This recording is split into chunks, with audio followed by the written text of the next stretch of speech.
नमस्कार दोस्तों, welcome to study पाठशाला। आज रिपब्लिक डे के मौके पर आज शुरू करते हैं आज का सेशन। आप सबको बहुत बहुत बधाई। आज हम रिपब्लिक डे, गणतंत्र दिवस जो है वो सेलिब्रेट करते हैं। यहाँ पे इंडिया और इंडोनेशिया से जुड़ी कुछ बातों को समझा जाएगा। दोनों रिलेशंस काफी इंपॉर्टेंट हैं हमारे लिए। इंडोनेशिया एक अच्छा कंट्री है, डेमोक्रेसी है जिनके साथ हम एंगेज कर सकते हैं। और मैं आपको एक ओवरव्यू देता हूं कि हमारी ऑलरेडी एक अनाउंस्ड पॉलिसी है जिसको हम एक्ट ईस्ट पॉलिसी कहते हैं। ठीक है, एक्ट ईस्ट पॉलिसी के अंदर हम इन मेजर कंट्रीज के साथ एंगेज कर रहे हैं। उसमें इंडोनेशिया एक बहुत ही, आप बोल सकते हैं कि इकोनॉमिकली इफेक्टिव और पावरफुल नेशन कहलाया जाता है। इंडिया इजराइल का एक आर्टिकल आया है, उसको देखेंगे। यहाँ पे न्यूक्लियर डिसआर्मामेंट से जुड़ी कुछ बात समझेंगे और साथ साथ US non committal on climate change. तो डोनाल्ड ट्रंप अब जो है यूनाइटेड स्टेट्स को पेरिस क्लाइमेट डील से बाहर ले गए हैं, लेकिन वो पहली बार ऐसा नहीं हो रहा है। उससे पहले भी यूएस प्रेसिडेंट ऐसा कर चुके हैं। तो साइमल्टेनियस इलेक्शन पे जो है प्रेसिडेंशियल एड्रेस हुआ और देखेंगे इसको लेके कुछ बातों को। और साथ साथ गवर्नर का कैसे जो है दुरुपयोग होता है, गवर्नर एज अ पोजीशन का। उन बातों को समझा जाएगा, थोड़ा फेडरलिज्म का एस्पेक्ट यहाँ पर डाला जाएगा। चलिए शुरू करते हैं इस सेशन को। And this is the first news. India Indonesia stress peace in the ASEAN region. और देखिए एशियान रीजन के अंदर खासकर पीस की बात क्यों की जा रही है। तो यहाँ पे आप म्यांमार की बात देखें तो देखिए, एक तो यहाँ पे पहले मिलिट्री कू हुआ। ठीक, अब पहले यहाँ पे मिलिट्री कू हो जाता है, बात वहीं पे खत्म नहीं होती है। उसके बाद अगर आप प्रेजेंट सिचुएशन देखेंगे, वहां पे एक तरीके से सिविल वॉर टाइप सिचुएशन बनी हुई है। रिबेल ग्रुप्स ने कुछ एरियाज को अपने कब्जे में लिया हुआ है। म्यांमार के नॉर्थ की बात करो, चाहे आप इस रखीने प्रोविंस की बात करो, हर जगह जो है यहाँ पे मिलिट्री थोड़े डिसएडवांटेज में चल रही है। तो पॉलिटिकली इनस्टेबल है वहां पे। लाओस भी, वहां पे भी इस तरीके की समस्याएं देखी गई हैं। वही कंबोडिया, उधर भी यहाँ पे मेजर प्रॉब्लम्स नजर आती हैं। तो ये कुछ एक एरियाज हैं जहां पे पॉलिटिकल इंस्टेबिलिटी हमें दिख रही है।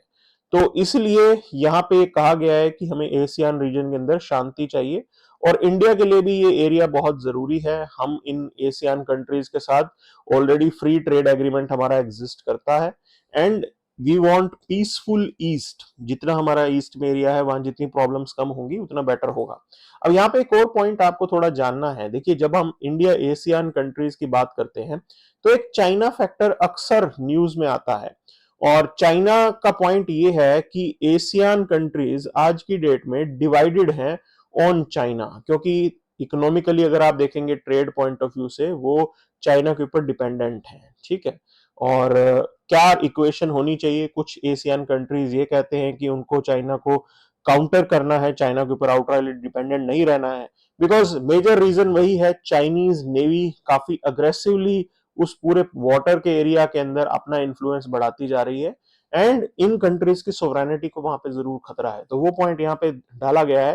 अब जरा आप इस क्वेश्चन को देखिए, 2016 प्रीलिम्स का ये क्वेश्चन है। ये कह रहा है कि regional comprehensive economic partnership open in news, ये किस कंटेक्स्ट में है। देखिए, आरसीईपी नेगोशिएशंस चल रही थी। India moved out of that negotiation. ठीक, हम उन नेगोशिएशन से बाहर आ गए। आरसीईपी आज की डेट में भी एग्जिस्ट करता है। तो बेसिकली आरसीईपी एक अरेंजमेंट है जिसके अंदर एशियन और 6 अदर कंट्रीज जो कि थे India, China, Japan, South Korea, Australia, New Zealand, इन 6 कंट्रीज का एशियन कंट्रीज के साथ फ्री ट्रेड एग्रीमेंट था। नाउ इंडिया मूव्ड आउट, हम तो यहां से बाहर आ गए हैं। बाकी कंट्रीज अभी भी इस आरसीईपी के अंदर हैं एशियन मेंबर्स के साथ।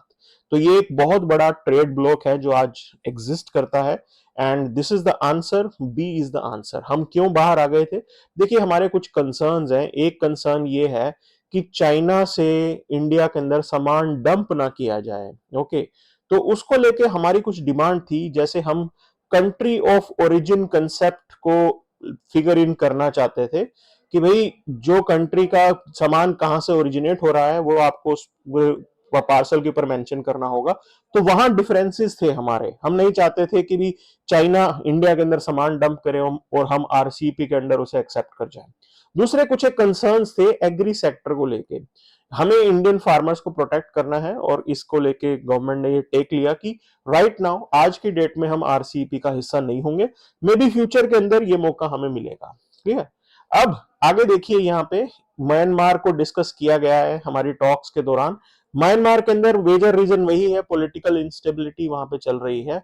और जब आप म्यांमार की बात करते हैं तो एक चीज आपको ध्यान देनी होगी, हमारा जो नॉर्थ ईस्ट का इलाका है, ठीक, ये डायरेक्टली इंपैक्ट होता है अगर कुछ भी म्यांमार में हो रहा हो। तो पॉलिटिकल इंस्टेबिलिटी के रिपरकशन हम भी देख झेलने पड़ सकते हैं, बिकॉज बहुत से इंसर्जेंट कैंप्स यहाँ पे एग्जिस्ट करते हैं। एंड इंसर्जेंसी काफी पुरानी है और इंडिया एक तरीके से विक्टिम भी रहा है इसका। So we want a stable Myanmar. और इसके साथ साथ अभी एक चीज को लेके क्लैरिटी नहीं है कि डेमोक्रेटिक प्रोसेस म्यांमार के अंदर कब स्टार्ट होने वाली है, उसको लेकर भी डाउटफुल हैं चीजें। सो ये फ्यूचर है म्यांमार का। और हमारा जो इन्वेस्टमेंट की अगर आप बात करें तो इंडिया म्यांमार थाईलैंड ट्राइलेटरल हमारा एक हाईवे प्रोजेक्ट है। ओके, इतना ही नहीं है, कलादान मल्टी मॉडल प्रोजेक्ट।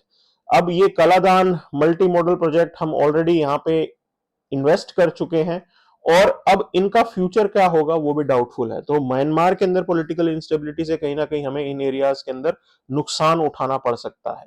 सो उठाना पड़ भी रहा है, तो उसको कैसे स्टेबलाइज किया जाए उन बातों को यहाँ पे डिस्कशन किया गया है वियतनाम के सॉरी इंडोनेशिया के साथ। अब आगे देखिए जरा इस क्वेश्चन को आप देखेंगे तो with reference to India's project on connectivity, ये देखिए प्रीलिम्स 2023 का ये सवाल है। ये कह रहा है east west corridor under golden quadrilateral connects Dibrugarh and Surat. Okay, trilateral highway connects more in Manipur and Chiang Mai in Thailand in Myanmar. अब देखो इन चीजों को देखा जाएगा। देखिए जो ट्राइलेटरल हाईवे है Moreh in Manipur with Mae Sot in Thailand via Myanmar, not the Chiang Mai. Clear? तो ये मोरसोट को कनेक्ट करता है, तो इसीलिए जो है ये स्टेटमेंट गलत है। दूसरी चीज, ईस्ट वेस्ट कॉरिडोर की बात करें तो इसके अंदर हम सिलचर असम को पोरबंदर गुजरात के साथ जोड़ रहे हैं और डिब्रूगढ़ और सूरत का कोई कनेक्शन इसमें नहीं है, तो ये फर्स्ट स्टेटमेंट भी यहाँ पे गलत हो जाती है। वही अगर आप थर्ड स्टेटमेंट देखेंगे, Bangladesh China India Myanmar economic corridor, ये कनेक्ट करता है Calcutta in India with Kunming in China, not Varanasi to Kunming. ठीक है, तो ये बनारस जबरदस्ती इसके अंदर ऐड किया गया, तो इसलिए भी जो है ये स्टेटमेंट गलत हो रहा है। तो none of them are correct. अब देखो ये एग्जाम का लेवल बहुत टफ था, अब 2024 का जो लेवल था वो इतना टफ नहीं था, बट यू नेवर नो, आप इसकी प्रिपरेशन कर रहे हो कब एक तरीके से यूपीएससी जो है वो यू टर्न मार जाए हमें नहीं पता। बट एक चीज का ध्यान रखना है कि इस टाइप के क्वेश्चन पूछने होते हैं, जो आपके कनेक्टिविटी प्रोजेक्ट्स है ना उसमें सिटीज जो आ रहे हैं, ठीक, उन सिटीज के बारे में आपको अच्छी खासी जानकारी होनी चाहिए, क्लैरिटी होनी चाहिए, आपको पता होना चाहिए कौन से मेजर सिटीज आ रहे हैं। अब दूसरा सवाल आप देखिए, तो यहाँ पे एरिया इन कंफ्लिक्ट और दूसरी तरफ भी कहाँ लोकेटेड है, डनबस। अच्छा, दूसरी चीज देखिए, ये जो है ये काचिन को लेके, अब ये म्यांमार के अंदर एग्जिस्ट करता है, ठीक है, इसलिए म्यांमार न्यूज में था और हमने ये क्वेश्चन यहाँ पे एडअप किया है। तो Kachin state is the northern most state of Myanmar, जहां पे मिलिट्री ने एयर स्ट्राइक वगैरह की थी, उससे जुड़ी हुई चीजें हैं। और डनबस की बात करें तो वो यूक्रेन के अंदर एग्जिस्ट करता है, तो जहां पे रशिया ने भी आज की डेट में कब्जा कर रखा है। तो सीरिया नहीं होगा, इथोपिया नहीं होगा। वहीं टिग्रे की बात करें, टिग्रे जो है वो इथोपिया का नॉर्दर्न मोस्ट रीजन है, तो वो यमन नहीं होगा। तो none of them are correct. ठीक, तो ये एरियाज काफी कंफ्लिक्ट में रहे हैं, ये भी आप एक थीम उठा के देख लीजिए, जो न्यूज में है आपको उसको अच्छे से कवर अप करना है। चलिए आगे बढ़ते हैं यहाँ पे। सो साइमल्टेनियस पोल को लेके जो है हमारे राष्ट्रपति जी ने बात कही है, उन्होंने कहा कि पॉलिसी पैरालिसिस को एड्रेस करेगा। पॉलिसी पैरालिसिस क्यों होता था, देखिए अगर हम नॉर्मल इलेक्शन साइकिल में चलते हैं तो उसके अंदर सबसे बड़ी समस्या क्या होती है कि every year we have 5 states, on an average बता रहा हूं, तो 5 स्टेट्स कहीं कहीं ना कहीं हर साल इलेक्शन प्रोसेस के अंदर जाते हैं। क्लियर? दूसरी चीज आप समझ लीजिए, जब भी इलेक्शन होगा तो उसके अंदर मॉडल कोड ऑफ कंडक्ट लगेगा। मॉडल कोड ऑफ कंडक्ट के अंदर नो न्यू पॉलिसी, कोई नई पॉलिसी कोई आप चीज अनाउंस नहीं कर सकते हो। प्लस जो आपका एडमिनिस्ट्रेशन है that will be busy in the election area, वो टोटली कमिटमेंट उनका इलेक्शन की तरफ चला जाता है। तो एक तरीके से पूरी ब्यूरोक्रेसी बाकी सब डेवलपमेंट के काम छोड़ के इलेक्शन ही करवाती रहती है। इसीलिए साइमल्टेनियस इलेक्शन जो है हमारे लिए जरूरी है।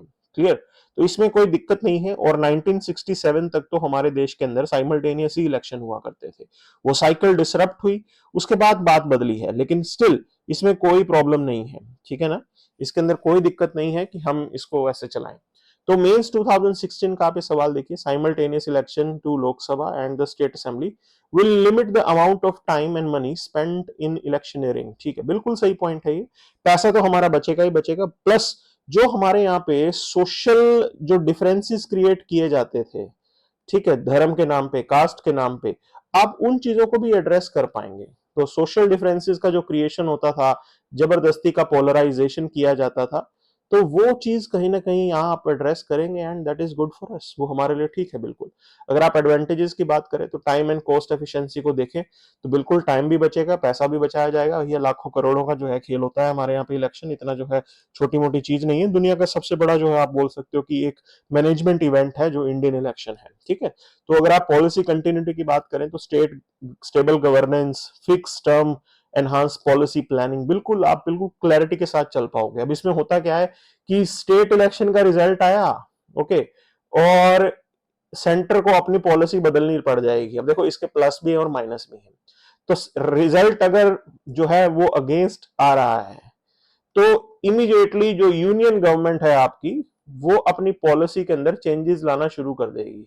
उनको डर लगने लग जाएगा कि हमारे जो है सरकार ना चली जाए। क्लियर? अब ये इस चीज को एक तरीके से डिसकंटिन्यूटी ऑफ पॉलिसी के पॉइंट ऑफ व्यू से भी देख सकते हैं आप।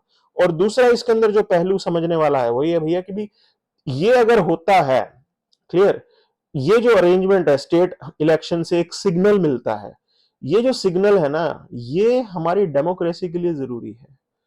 तो ये भी जरूरी पॉइंट यहां पे बताया गया कि यहां पे सिग्नल के थ्रू यूनियन को मैसेज देती है पब्लिक कि भाई तुम्हारी पॉलिसी गलत है, चेंज कर लो। डेमोक्रेसी का मतलब यही होता है ना कि भाई जनता जो चाह रही है वो आप डिलीवर करें। ये नहीं होता ना जो पॉलिटिशियन चाह रहे हैं वो हम डिलीवर करें। तो दोनों ही तरीके से आप इसे देख सकते हैं, इसीलिए जो है ये एक पॉइंट यहाँ पे रेज किया गया है। दूसरी चीज आप आगे देखिए, डिसएडवांटेजेस को अगर हम देखें तो it reduces the focus on local issues. बिल्कुल सबसे बड़ा डर इसी बात का है कि हम नेशनल इश्यूज के अंदर कहीं भूल ना जाएं हमारे लोकल इश्यूज को।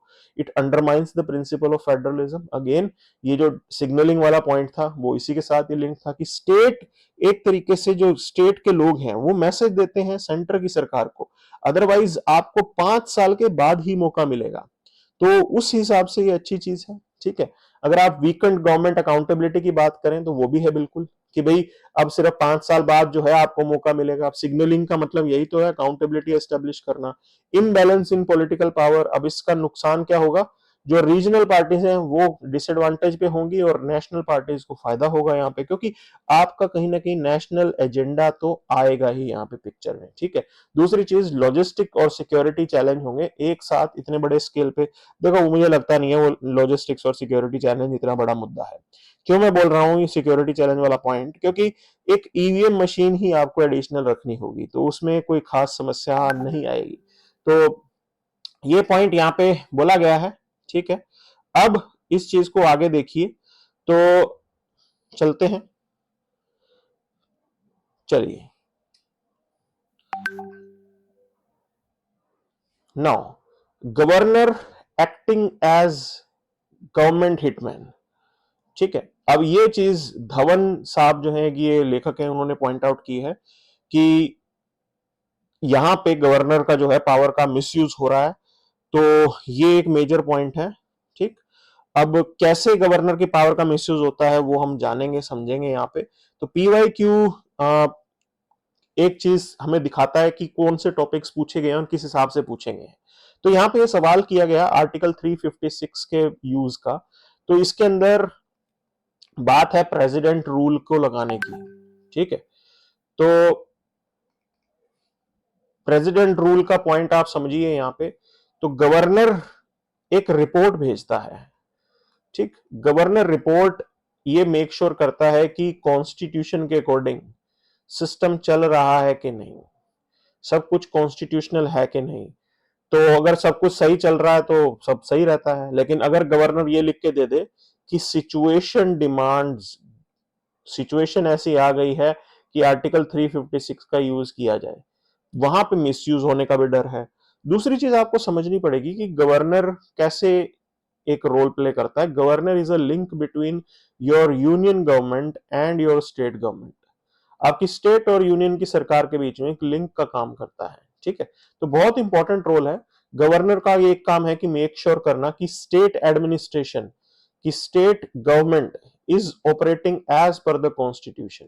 ठीक, संविधान के हिसाब से जो है सब कुछ चले, कॉन्स्टिट्यूशनल स्पिरिट के हिसाब से सब कुछ चले। स्टेट गवर्नमेंट जो है कुछ भी ऐसा ना करे जो संविधान के अगेंस्ट जा रहा हो, तो वो चीज मेक श्योर करने का काम आपके गवर्नर का होता है। अब ऐसे में मेन दिक्कत क्या होती है, गवर्नर जो है, क्योंकि अपॉइंटमेंट प्रेसिडेंट साहब करेंगे। अब प्रेसिडेंट के अलावा होता क्या है, council of minister headed by प्रधानमंत्री, वो ही एक तरीके से चुनते हैं इनको। तो ये गवर्नर एक लिंक का काम ना करके ये अपनी पार्टी पॉलिटिक्स में बिजी हो जाते हैं। ठीक है ना, तो जो पार्टी सेंटर में है उसके एजेंडा को उठाने की काम में लग पड़ते हैं, तो वहां पे प्रॉब्लम आ जाती है। तो इसीलिए जो है ये पॉइंट यहाँ पे रेज किया गया है। अब देखिए हमारे पास बहुत से कॉन्स्टिट्यूशनल सेफगार्ड्स अवेलेबल हैं जो समझने वाले हैं, तो यहाँ पे इन्होंने कहा कि भाई लीगल और पॉलिटिकल फैक्टर्स बताने हैं। तो देखिए लीगल फैक्टर की अगर आप बात करोगे तो जुडिशियल फैक्टर भी हैं। वो जुडिशियल फैक्टर की अगर हम बात करें तो जजमेंट्स हैं हमारे यहाँ पे, ठीक, जो रोकते हैं गवर्नर की पावर को मिसयूज करने में। तो एसआर बोमई जजमेंट ये ऑलरेडी है यहाँ पे, ठीक है, तो ये हमें पता लग गया। दूसरी चीज आप देखेंगे पॉलिटिकल फैक्टर को लेके ये चीज अब कम क्यों हो गई है, ये खासकर कमी देखी गई है कोएलिशन पॉलिटिक्स के अंदर। तो स्टेट की पार्टीज जब साथ में ही सरकार बना रही हैं तो उन स्टेट्स के अंदर खासकर जो है जो गवर्नर साहब जो हैं वहां पे कुछ भी ऐसा नहीं करेंगे, ठीक है, कुछ भी ऐसा नहीं करेंगे। तो इसीलिए ये जो पॉलिटिक्स वाला पॉइंट है ये जरूरी है, जो समझने वाली चीज है। ठीक है, अब ये लीगल फैक्टर था जो हमने यहाँ पे देख लिया। इसके अलावा एक मेच्योरिटी भी आ गई है, पॉलिटिकल मेच्योरिटी आप बोल सकते हो, कि इन चीजों को कम कर दिया गया है अब। ठीक, तो एक अंडरस्टैंडिंग है, अच्छा है, स्टेबिलिटी की तरफ चीजें जा रही हैं। आगे देखे के अंदर एक ये न्यूज आई है, nano urea reduce the grain yield. Okay, तो देखो नैनो यूरिया एक बड़ा रिफॉर्म माना जा रहा था, बिकॉज इसने जो यूरिया की यूटिलिटी है उसको थोड़ा सा कम कर दिया था, और साथ साथ इसने जो है जो ब्लैक मार्केटिंग होती थी या यूरिया डाइवर्ट कर दिया जाता था इंडस्ट्रियल पर्पस के लिए, उसको भी जो है थोड़ा कम कर दिया। तो वो चीज यहाँ पे थी। लेकिन अब ये नई स्टडीज जो हैं वो कुछ एकदम सरप्राइज है हमारे लिए। तो देखिए इन्होंने कहा कि continued use of nano urea could reduce the yield of paddy and wheat. Okay, अब ये देखो पंजाब एग्रीकल्चरल यूनिवर्सिटी की फाइंडिंग्स हैं। 70% of India's annual food grain output जो है वो उसको इंपैक्ट कर सकती है। तो प्रोटीन कंटेंट रिडक्शन रिपोर्ट किया गया है राइस के अंदर और व्हीट के अंदर की प्रोटीन की कमी हो गई है। ठीक है, दूसरी चीज रिसर्च डिटेल ये जो है पंजाब एग्रीकल्चर यूनिवर्सिटी ने बताया यहाँ पे। ओके, तो प्री मेच्योर अडॉप्शन को लेकर उन्होंने कहा कि लॉन्ग टर्म यूज में lead to yield losses, reduction in grain and straw nitrogen content. Okay, तो ये नई चीजें जो है यहाँ पे इन्होंने बताई हैं। तो एनुअल सब्सिडाइज सिस्टम की बात करेंगे तो 350 lakh ton heavily subsidised in India, बहुत ज्यादा सब्सिडी गवर्नमेंट इसके ऊपर देती है, और ये नैनो यूरिया एक तरीके से अच्छी चीज मानी जा रही थी। बट ये जो लेटेस्ट डेवलपमेंट है ये हमारे लिए थोड़े सोचने वाली है, and that is where the problem is. Okay, तो वो चीज यहाँ पे बताई गई है। अब इस चीज को थोड़ा समझेंगे। देखिए कन्वेंशनल यूरिया को हमने रिप्लेस कर दिया था, ठीक है, और इसकी खासियत ये होती है कि इसे लीव्स पे आप जो है सिर्फ अप्लाई करते हो, not to the roots. Results mix थे, लेकिन ये जो न्यू फॉर्मुलेशंस हैं वो थोड़ा सोचने वाली चीजें हैं। तो सिंपली अगर हम बात करें तो फार्मर की इनपुट कॉस्ट इससे काफी कम हो गई थी। अ bottle of nano urea cost slightly more than a traditional urea bag. Okay, but ठीक है, यूज कम होता है ना यहाँ पे, तो यूज इसके अंदर यूरिया कंजम्पशन थोड़ा सा कम है, and that is something which is good. तो वो चीज हमारे लिए फायदेमंद थी। बट ये जो नई फाइंडिंग्स है इसको तो बिल्कुल सीरियसली लेना चाहिए कि नैनो यूरिया इतना भी पॉजिटिव रिजल्ट नहीं देता है। तो खैर देखने वाली बात है। आगे बढ़ते हैं, यहाँ पे इंडिया इजराइल को लेके पॉइंट्स बताए गए हैं। तो देखिए एक बात समझनी जरूरी है। अब देखो इजराइल वॉर से पीछे हट गया है और यही टाइम है कि हम India middle east economic corridor को रिवाइव करें और काउंटर करें किसको, चाइना के बेल्ट एंड रोड इनिशिएटिव को। तो चाइना का belt and road initiative, okay, अब डोनाल्ड ट्रंप अगर ट्रू सेंस में चाहते हैं चीजों को ठीक करना या काउंटर करना चाइना को, तो he should focus on providing an alternate, कि बेल्ट एंड रोड इनिशिएटिव का ऑल्टरनेटिव कोई मिल जाए, और उसका ऑल्टरनेटिव होगा India middle east Europe economic corridor. तो इसको लेके थोड़ा फास्ट ट्रैक करने की जरूरत है, सभी कंट्रीज को साथ में आके काम करना चाहिए यहाँ पे, ठीक है। तो एक तरफ शांति होने के बाद आप इसको फास्ट ट्रैक करोगे, और this is how things are now. Israel भी शांति की तरफ है, रीडेवलपमेंट कहीं ना कहीं शुरू होगा वहां पे, and things should move in this direction at least. अब वो टाइम है जब हम इन प्रोजेक्ट्स की सक्सेस को लेके बात कर सकते हैं। सो वो चीजें हमारे एजेंडा पे जरूर होंगी। अब मेंस 2022 का सवाल, India Israel UAE US grouping transform India position in global politics. तो कहीं ना कहीं ये India middle east economic corridor इस चीज के साथ लिंक्ड है। तो आइडिया इज दिस, इस एरिया की कनेक्टिविटी और डेवलपमेंट, ये दो इंपॉर्टेंट एस्पेक्ट्स हैं यहाँ पे, ठीक।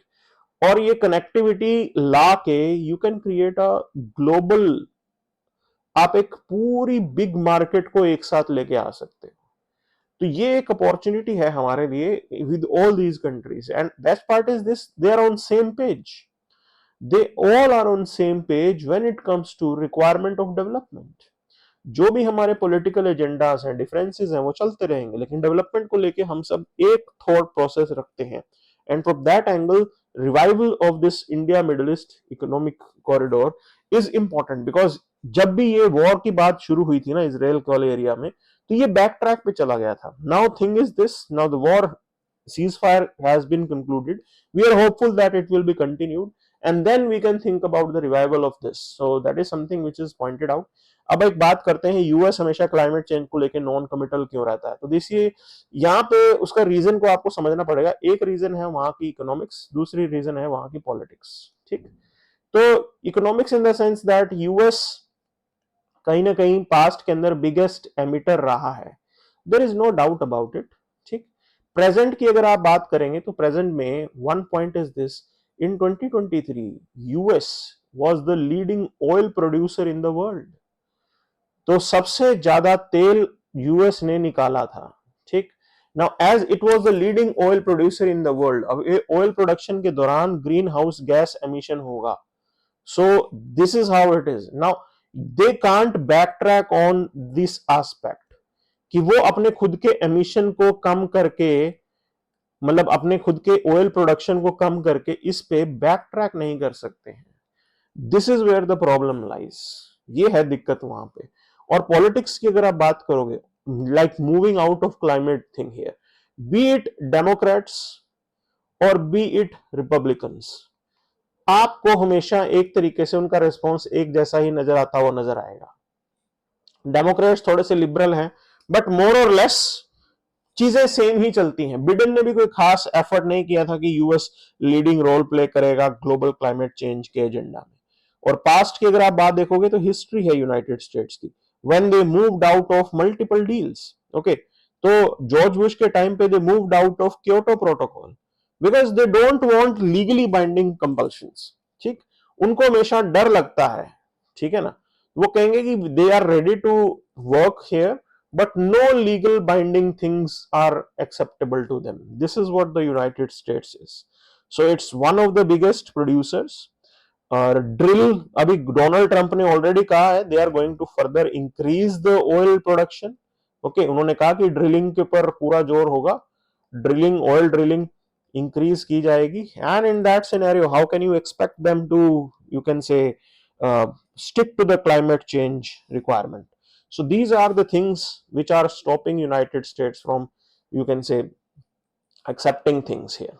चलिए, तो Kremlin urges Trump for nuclear डिसआर्मामेंट, इन्होंने कहा है कि एक बार दोबारा बातचीत शुरू करो, न्यू स्टार्ट ट्रीटी की तरफ चलाई जाओ, ओके। हमें ये पता है कि मॉस्को 2023 में इस ट्रीटी से बाहर चला गया था, एंड आइडिया वाज दिस कि भाई उनकी रिक्वायरमेंट वैसी थी, यूएस को डराना वाना, वो सब पॉलिटिकल कंपल्शन।